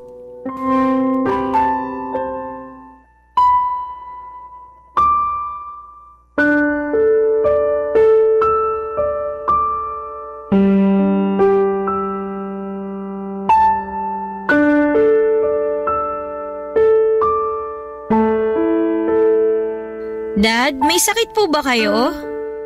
Pansin ko parang wala kayong ganang kumain eh. Yung almusal at tanghalian nyo halos hindi nyo nagalaw. Wala akong sakit, nak. Malungkot lang ako. Bakit po? Pwede ko bang malaman, Dad? Baka hindi mo rin maintindihan. Hindi na ako bata. 19 years old na ako. May intindihan ko kayo kaya sabihin nyo na yung dahilan kung bakit kayo malungkot. Malay nyo, makatulong ako na pagaanin yung nararamdaman nyo. Si Mao mo kasi, pansin ko parang unti-unti nang lumalayo yung loob niya sa akin. Hindi na siya kasing lambing nung dati. Kaya nalulungkot ako. Po? Baka naman po may pinag-awayan kayo. Hindi ako gagawa ng bagay na magiging mitya para pag-awayan namin. Hindi ako ganong klase ng lalaki. Sinubukan niyo na po ba siyang kausapin? Maraming beses na pero malamig pa rin pakikitungo niya sa akin. Hindi ko na tuloy alam ang gagawin ko. Natatakot ako na baka makipaghiwalay siya sa akin kasi nagsasawa na siya. Mas mabuti pa nga po na maghiwalay na kayo. Ha? Anong ibig mo sabihin? Oh, nandito lang pala kayo mag-ama. Anong pinag-uusapan niyo dyan? Kinakausap ko lang si Roxanne tungkol sa problema ko sa'yo. Sa akin? Ano naman problema mo sa akin, Gino? Yung tungkol sa pagiging malamig mo sa akin ang tinutukoy ko. Kaya siya ganyan sa'yo kasi may iba na siyang lalaki. Ano ka mo? Totoo ba yun, Normalin? Siyempre hindi! Kapal naman ang mukha mong pagbintangan ako, Roxanne! Ikaw ang makapal! Nahuli ko pa nga kayo ng lalaki mo na naghahalikan dito sa bahay namin nung wala si Daddy eh. Tapos tinakot mo pa ako na wag akong magsusumbong. Bawiin mo yung sinabi mo! Gumagawa ka lang ng kwento! Pinagsasabi mo? Hindi ako gumagawa ng kwento ha? Totoo ba yun, Normalin? Sumagot ka. Honey, huwag ka maniwala dyan sa anak mo. Hindi yun totoo. Gawa-gawa lang niya yun kasi ayaw niya sa akin dito. At bakit ka naman naayawan ng anak ko? Kasi kahit anong gawin ko, hindi ko pa rin daw mapapalitan ang posisyon ng mami niya. Sinabi mo yun sa mama mo? Hindi po, Dad. Wala po akong sinasabing ganyan sa kanya. Pero yun naman ang pinararamdam mo sa akin. Ibig sabihin mulat sa puli ko pala talaga may problema sa mama mo? At ngayon gusto mo siya siraan sa akin? Hindi po totoo yan. Hindi ko siya sinisiraan sa inyo. Siya talaga yung nagsisinungaling sa aming dalawa, Dad. Dad, maniwala kayo sa akin. Paano pa kita paniniwalaan na nung nakaraan lang bukang bibig mo lagi ang mami mo? Ilang beses ko ba dapat sabihin sa'yo na patay na siya at hindi na siya babalik sa atin? Alam ko naman po yun. Pero hindi ibig sabihin na kalilimutan na natin siya. Gusto nyo kasi gayahin ko kayo na makamove on na eh. Pero para sa akin, hindi ganun kadali gawin yun. Kaya nga dapat, ipadala na natin sa Manila si Roxanne, Han. Baka sakali na doon makapag-move on na siya ng mabilis kasi malayo na sa mga alaala ng mami niya. Alam mo, tama ka. Baka panahon na talaga. Anong ibig niyong sabihin? Tinawagan ako ng tiyahin mo, yung pangalawang kapatid ng mami mo. Kinumusta tayo rito tapos tinanong ka. Sabi ko, magkokolehiyo ka na. Sinabi niya sa akin kung gusto mo raw doon mag-aral sa Maynila. Maganda raw yung kung sakali para may kasama siya sa bahay. Lahat kasi ng pinsan mo nakapag-asawa na. Hindi ko sinabi sa iyo kagad yun kasi ayoko mapalayo ka sa akin. Pero sa nakikita ko, oras na para matuto kang tumayo sa sarili mo mga paa. Pero ayoko pa rin po. Wala naman ako alam sa Maynila eh. Buong buhay ko, dito ako lumaki sa Mindoro. Kaya nga doon matututo ka. Saka tama ang mama Normalin mo. Kung malayo ka rito sa atin, mas madali mo makakalimutan ang mami mo. Tandaan mo, patay na ang mami mo. Kailangan mo na lang tanggapin yun para makausad ka. Hindi yung habang buhay ka na lang magpapatali sa nakaraan.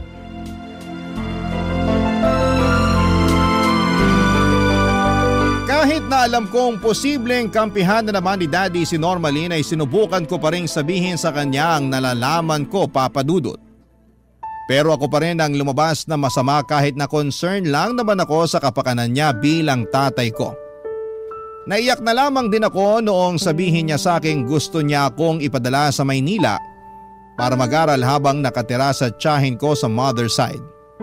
Siyempre, ayoko kasi dahil wala akong alam sa Maynila at ayokong mapalayo sa kanya. Pero kitang-kita ko ang depresyon sa mga mata ng tatay ko nang paalisin na ako sa bahay namin, Papa Dudut. Kaya pumayag na lamang ako dahil biglang bumalik ang kagustuhan kong umalis sa amin. Tumuloy ako sa Maynila para mag-aral ng kolehiyo habang nakatira sa tiyahin ko. Mabait naman ang tiyahin ko at trinato niya ako bilang isang anak. Malalaki na kasi ang mga anak niya at may sarili ng pamilya. Bago sa akin ang pakiramdam na yon. Dahil hindi ko naman ka-close ang mga relatives ko sa side ng nanay ko. Nasa Maynila kasi sila lahat at puro kamag-anak lang ni Daddy ang kilala ko na majority ay nasa Occidental Mindoro. Masasabi ko na kahit malayo ako sa tatay ko ay naging masaya naman ako sa piling ng iba ko pang mga kamag-anak. Kaya lang pagkaraan ng isang taon, nakatanggap ako ng tawag mula kay Daddy na nagmamakaawa siyang uwian ko siya sa probinsya namin dahil iniwan na raw siya ni Normalin at mag-isa na lamang siya. At dahil naawa ako sa tatay ko ay nagpaalam ako sa tiyahin ko na babalik na sa amin. Nung una ay ayaw pa niya pero hinayaan na lamang niya ako. Nangako ako na hindi ko siya kakalimutan at kapag nakapagtapos ako ng pag-aaral at may trabaho na ako ay dadalawin ko siya sa Maynila. Papa Dudut, umuwi ako sa Mindoro at doon ko na lang pinagpatuloy ang kolehiyo. Pero 2 buwan pa lamang ang nakakalipas. May bago na namang babae na pinakilala si Daddy at hindi nagtagal ay binahay na rin niya ito, Papa Dudut.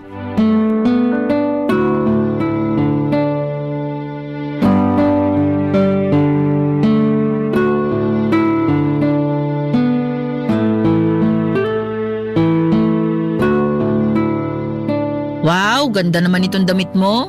Ay, yan ba? Regalo sa akin yan ng mami ko nung debut ko. Ah, talaga? Pwede ko bang isukat? Sukat lang hindi ko naman nakakinin. Hindi pwede. Ano hindi pwede? Ayoko kasi. Damot mo naman. Isusukat ko lang naman. Huwag kang mag-alala. Di ko naman hihingin. Hindi ko naman naisip na hihingin mo. Di raw, pero ba't ayaw mo ipasukat? Sorry pero ayoko lang talaga ng may gumagalaw sa mga damit ko. Ah, ganun? Parang ang arte mo naman. Hindi ka-artehan yon. Mahalaga sa akin ang damit na yan kasi bigay yan ng mami ko. Okay, fine. Pasensya na talaga ha. Okay, fine nga, di ba? Saka hindi ko lang kasi mapigilan, ang gaganda kasi. Alam mo, bihira lang naman ako makapagsuot ng magandang damit, lalo na pag mamahalin. Wala kasi akong pambili. Karamihan sa mga damit ko galing sa ukay-ukay o di kaya pinaglumaan ng ate ko. Kainis tuloy. Maganda naman yung damit na galing ukay-ukay, matitibay tsaka karamihan branded pa. Pero mabaho, marumi, saka malay ko kung saan ba talaga galing yun. Mamaya may kasama pa yung masamang espiritu, yari tayo dyan. Kaya nga nakakainis kasi hindi man lang ako makabili ng magagandang damit na tulad ng mga nakikita ko sa mall o itong sayo. Hirap talagang maging mahirap. Ang mahalaga na lang siguro merong nasusuot, di ba? Oo, pero gusto ko bago, maganda tsaka mamahalin. Teka, ano pa bang meron dito sa pagmamayari mo? Ha? Teka lang. Wow, ang ganda naman itong earrings na to. Pati yung relo saka bracelet. Taray ah. Salamat. Ganda talaga. Pwede ko isukat? Sige na, huwag ka na magalit. Di ko naman nanakawin eh. Sige, pero… Huwag kang mag-alala, maingat naman akong tao. Hindi lang halata, pero maingat talaga ako. Uy, teka, susukat ko na kasi pangarap ko rin makapagsuot ng ganito eh. O yan, bagay sa akin yung hikaw, di ba? Bagay naman. Tingnan ko nga sa salamin. Wow, bagay nga sa akin.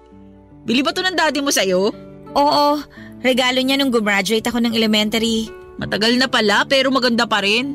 Iba talaga pag tunay, no? Hindi lang pipitsugin at nabibili sa bangketa. Hindi ko kasi masyadong ginagamit eh. Uy hala, sayang naman. Hindi kasi ako pala suot ng ganyan. Siguro 1 o 2 beses ko lang yan nagamit. Pwede akin na lang? Ha? Kasi hindi mo naman ginagamit kaya akin na lang. Ayoko nga. Damot mo naman. Ayaw mo mapakinabangan ng iba kaya tinatago mo na lang kahit di mo ginagamit. Ano bang pakialam mo? Sa akin naman yan. Pwede ba? Hubarin mo na nga yung hikaw at ibalik mo na sa akin yan. Oh, eto na. Kana sumigaw dyan. Kala mo di kita naririnig, inapakalapit ko lang naman sa'yo. Ayan na. Masyado ka naman. Di naman ganun kaganda yung hikaw sa bracelet mo, no? Marami pang mas maganda at mas mamahalin sa mall. Kanina lang sinabi mo na magaganda mga yan tapos ngayon hindi na. O bakit di na ba pwedeng magbago ng comment? Saka na-realize ko na hindi talaga maganda kasi pangit yung ugali ng may-ari. Sinabi mo? Sabi ko, pangit ugali mo. Di na ako magtataka kung bakit ka pinadala ng daddy mo sa Maynila nung wala pa ako sa buhay niya.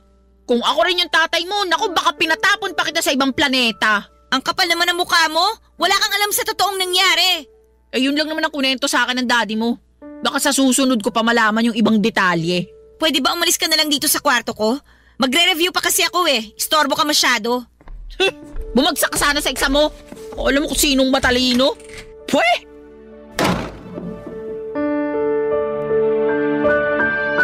Mas bata kay Daddy si Marina na noon ay nasa 29 years old lamang. Pero meron na itong 2 anak sa dati nitong kinakasama. Nung una akala ko po ay mabait siya tapos ay hindi pa nagkakalayo ang edad namin kaya naisip ko na pwede ko siyang maging kaibigan. Kaso habang tumatagal ay unti-unti kong nakikita ang tunay na kulay niya. Madalas kasi siyang humirit ng pera at kung ano-anong gamit kay Daddy. Todo bigay naman sa kanya ang tatay ko kahit na nga palugin na noon ang negosyo namin dahil hindi naman na ma-manage ng maayos ng tatay ko. Halos inubos din kasi ni Normalin ang pera niya bago siya iniwan. Pinagnakawan din siya nito pero hindi na hinabol ng tatay ko. Mabuti na lamang at may natira pa rin kaunti para maisalba yung tindahan namin, Papa Dudut. Bukod sa pagiging maluho ay madalas din akong kainggitan ni Marina sa kadahilan ng hindi ko naman alam. Parang ang init ng dugo niya sa akin. Samantalang katulad ni Normalin ay sampid lang siya sa pamilya namin. Malapit ko na tuloy questionin ang desisyon ni Daddy sa pagpili ng mga babaeng gusto niyang ipalit sa mami ko. Wala kasi sa kalingkingan ng nanay ko at parehong mukhang ginagamit lang siya. Sa kabila ng lahat ay nag-focus na lamang ako sa pag-aaral ko at pilit kong binabaliwala ang mga nararamdaman kong pagtatampo sa sarili kong ama, Papa Dudut. Barangay Love Stories. Barangay Love Stories. Papa Dudut, Papa's girl ako. Mas close ako sa daddy ko kaysa sa mami ko. Para sa akin ay si Daddy na yung pinaka-perpektong ama at wala na akong mahihiling pa. Mabait siya sa amin ni Mami at prinsesa ang trato niya sa akin. Pero noong nagkaroon na siya ng ibang kinakasama pagkamatay ng mami ko ay nagbago na rin ang turing niya sa akin. Sa tingin ko ay siya pa rin naman yung mapagmahal kong tatay pero may nagbago na nga lang. Marahil ay impluwensya na rin po yun ng mga babaeng nakakasama niya. Kumbaga ay tinuruan nila si Daddy na maging malayo sa akin. Bagay na kinakasama ng loob ko dahil wala naman akong ginagawang masama, Papa Dudut. Katulad ng sinabi ko ay nag-focus na lamang ako sa pag-aaral ko hanggang sa makapagtapos ako ng college sa edad na 23 years old. Noong time na yon ay wala na ang negosyo namin na maliit na grocery store. Tuluyan na yung nalugi. Walang ibang pinagkakakitaan ng daddy ko at ako na yung naatasang magtrabaho upang bumuhay sa pamilya namin. Noong time na yon ay nakapasok naman po ako sa isang restaurant sa lugar namin at nagtrabaho ako bilang cook. Pero hindi naman kataasan ng sweldo kaya gipit na gipit pa rin ang pamilya namin. Plus, meron pa akong inggitera at mahaderang madrasta sa katauhan nga ni Marina, Papa Dudut.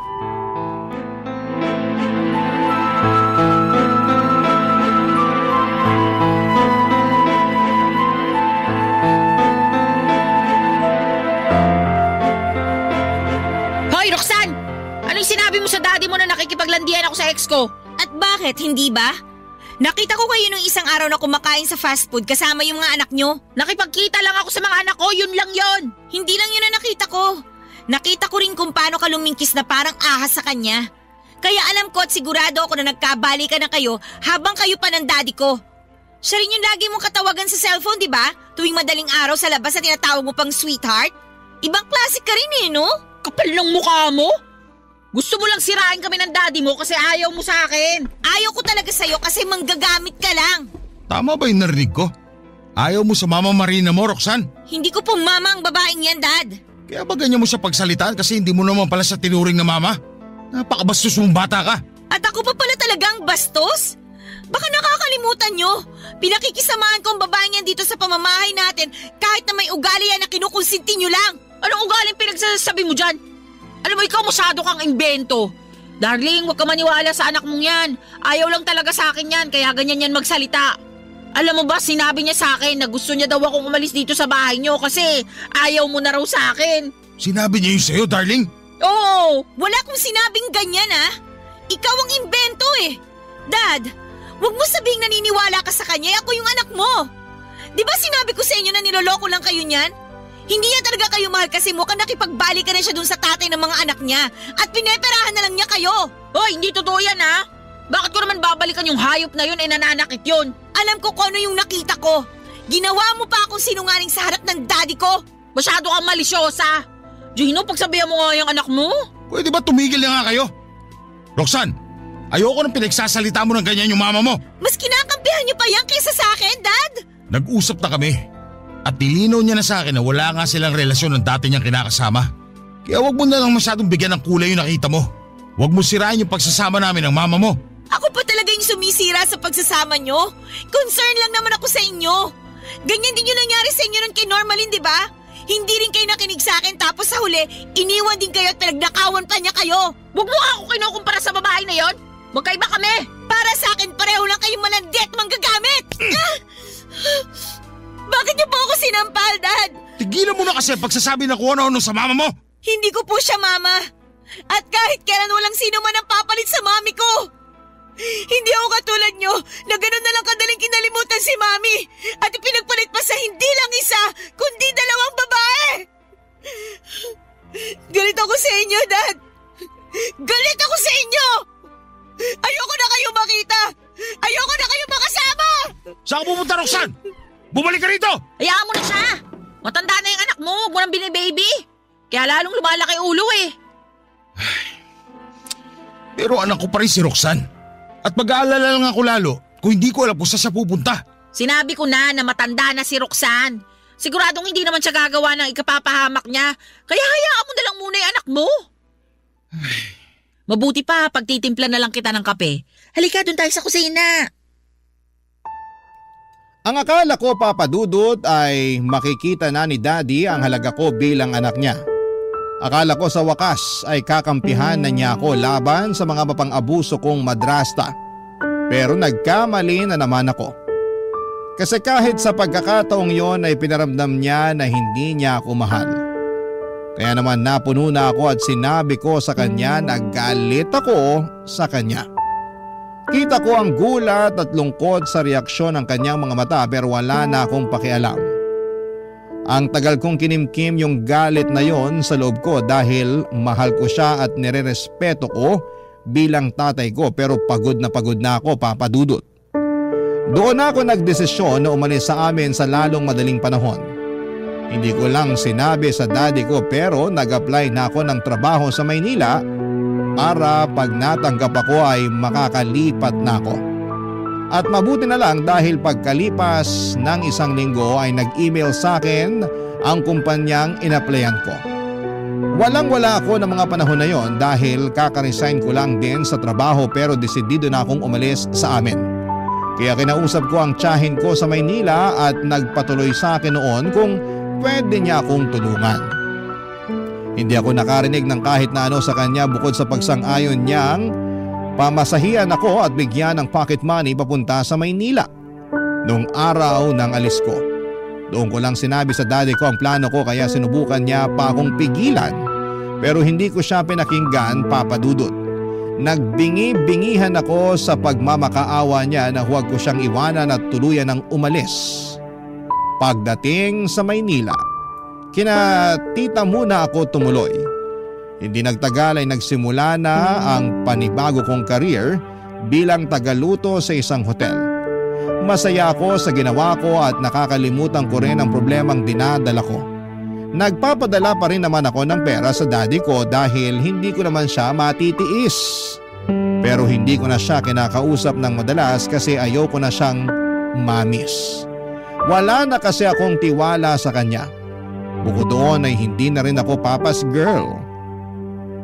Kaya ko nang itaguyod ang sarili ko nang hindi siya kasama. Lalo pat siya ang rason ng kauna-unahang heartbreak ko. Kahit sinong anak na babae na malapit sa tatay nila ay maiintindihan ang pinanggagalingan ko. Lumipas ang 2 taon. Nalaman kong naaksidente si daddy sa construction site na pinapasukan niya at pinagtatrabahuhan. Nabalian siya ng buto sa binti at kinailangan na sementohin yon. Nalaman ko lang sa mga tsuhin ko nang ibalita nila yon sa akin.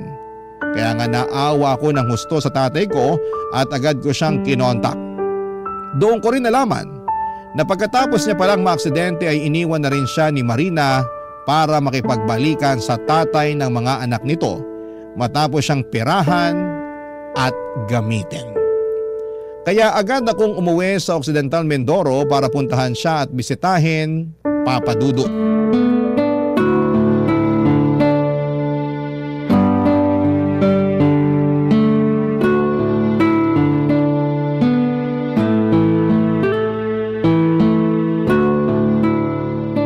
Dad, kain na po kayo. Ako po nagluto niyang paborito niyong sinaing na tulingan.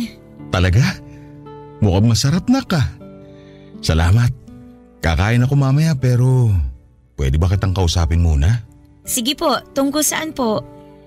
Ay, tungkol sa mga bagay na ginawa ko sa'yo simula nung mamatay ang mami mo. Pasensya ka na talaga. Saan po? Kasi naging masamang daddy ako sa'yo. Kinalimutan kita dahil mas inuna kong intindihin ang sarili ko. Akala ko kasi tama yung mga desisyon ko nung araw. Lalo na nung nagkaroon ako ng kinakasama. Pero hindi pala. Kasi lalo lang nila ako inilayo sa'yo. Tungkol po sa bagay na yan. Sige lang. Sabihin mo lang yung mga gusto mong sabihin sa akin. Tatanggapin ko kahit na ano. Kasi alam kong malaki talaga ang kasalanan ko. Aaminin ko na malaki ang tampo ko sa inyo dahil hindi kayo nakinig sa akin nung sinabihan ko na kayo na niloloko lang kayo. Ewan ko ba, anak nyo ko pero hindi kayo naniwala sa akin. Tapos ngayon pareho na nila kayong iniwan kasi napakinabangan na nila kayo. Sa totoo lang Dad, malaki po yung galit ko pero hindi na sa inyo kundi sa nangyari. Narealize ko kasi na kahit anong gawin ko, tatay ko pa rin kayo. At sa loob ng 2 taon na hindi tayo magkasama, natutunan ko na kayong patawarin sa mga dasal ko, Dad. Salamat anak. Malaki yung pagkukulang ko sa'yo bilang tatay mo pero nagpapasalamat ako kasi hindi ko pa rin ako tinakwil. Nagalit ka sa akin pero pinatawad mo pa rin ako. Kayo na lang po kasi ang magulang na meron ako Nawala na nga sa akin si Mami pati ba naman kayo. Sabi nga sa akin ni Tita, hintayin ko na lang daw po yung araw na ma-realize nyo yung mga pagkakamali nyo. Hindi ko naman nakalain na sa ganitong bagay yun mangyayari. Nakakalungkot tsaka masakit. Mabuti na lang hindi pa rin kayo nawala sa akin kasi mas hindi ko po yun kakayanin, Dad. Gabi-gabi ako nagdarasal na sana hindi ako mamatay ng maaga. Kasi gusto ko pang humingi ng tawad sa'yo ng personal, anak. Pinapatawad ko na po kayo, kaya wag na po muna kayong mamamatay. Gusto ko pa pong bumawi sa inyo, Dad. Gusto ko pa po kayo makasama ng matagal. Gusto ko pa rin naman ikaw makasama ng matagal, anak. Pero nahihiya ako sa'yo Ayoko maging kargo mo ako lalo na't baldado na ako at walang silbi. Hindi totoo yan, Dad. Tsaka mas mapapanatag ako kung ako mismo mag-aalaga sa inyo. Kaya nga kung gusto nyo, sumama na lang kayo sa akin sa Maynila. Para lagi ko kayong nababantayan pag wala akong trabaho. Saan naman tayo titira? Sa tsahin mo? Hindi na po ako nakatira kina Tita. May inuupahan na po akong maliit na apartment. Pwede po kayo magstay doon para magpagaling. Para may kasama na rin ako. Kaya lang sa lagay kong to, parang hindi ko pa kayang bumiyahe ng malayo. Saka baka manibago ako sa Maynila pagdating ko dun. Alam mo namang masanay ako rito sa Mindoro. Nanibago rin po ako pagdating ko doon. Pero nakapag-adjust naman ako, Dad. Pero kung gusto nyo, magpagaling na lang muna kayo dito. Papakiusapan ko na lang po si Tito tsaka yung pinsan ko na tingnan-tingnan kayo kapag umalis na ako. Aabutan ko na lang po sila. Tapos kapag magaling na kayo at nakapag-desisyon na, pwede na kayong lumuwas sa Maynila kasama ako. Ay, mahal ko po tong Mindoro kasi dito ako pinanganak tsaka dito ako lumaki. Dito rin nakalibing si Mami. Pero sa Maynila na po ang buhay ko. Doon ko na po gusto magsimula ng bagong buhay. Kaya sana, Dad, samahan niyo na po ako doon. Marami po akong plano at kasama na po kayo sa mga plano ko. Salamat, anak. Umasa ka na, pag-iisipan ko. Pero pipilitin ko munang gumaling. Para naman hindi ka masyado mag-alala sa akin. Salamat talaga kasi umuwi ka rito sa atin. Mahal ko po kayo, Dad, at hindi ko po kayo kayang tiisin. Mahal din kita, anak. Mahal na mahal. Mahal na mahal ko ang daddy ko at kahit na anong mangyari, siya pa rin ang tatay ko. At kahit na marami kaming hindi pagkakaunawaan sa nakaraan ay pilit ko yung sinasantabi para makapagsimula ng panibagong buhay. Masarap at magaan sa dibdib ang magpatawad lalo na kung magulang natin yon. Kaya naman hindi ko pinagsisihan na pinabalik ko sa buhay ko ang daddy ko, Papa Dudut. At alam ko rin na masaya si Mommy at proud siya sa akin dahil nalagpasan ko ang mga pagsubok na pinagdaanan ko. Hindi nagtagal ay gumaling po ang bali sa binti ni Daddy at nang sumunod na taon ay lumuwas na siya sa Maynila. Kasama ko siyang tumira sa apartment na nirerentahan ko. Sakto na may bakanting tindahan din sa unang palapag nito na pwede ring rentahan kaya naman kinausap ko ang tatay ko kung gusto niyang magtinda doon para may libangan siya. Sumang-ayon naman siya pero noong sumunod na taon pansamantala yung nahinto dahil nga po sa nagpandemic. Doon ko mas natutuhang pahalagahan ang mga sandali na kasama ko ang tatay ko dahil walang kasiguraduhan ang buhay. Mas lalo kaming naging close ni Daddy, Papa Dudut. Sa kasalukuyan ay kasal na ako sa husband ko at may isa na akong anak. Pero kasama namin si Daddy sa bago naming bahay. Siya nag-aalaga sa anak namin habang nasa trabaho kami ni Mister. Malaking bagay po ang tulong na yun ni Daddy sa amin dahil may naiiwan kami ng aming anak. At very thankful naman kami sa kalakasang patuloy na pinagkakaloob sa akin at sa aking tatay, Papa Dudut. Hanggang dito na lamang po ang sulat ko at maraming salamat po sakaling mapili po ninyong i-ere ang istorya ko sa Barangay Love Stories. Sana po ay kinapulutan po ito ng aral at ng inspirasyon ng mga kabarangay natin. God bless po sa inyong istasyon and more power po, Papa Dudut. Ang inyong forever kapuso at kabarangay Roxanne.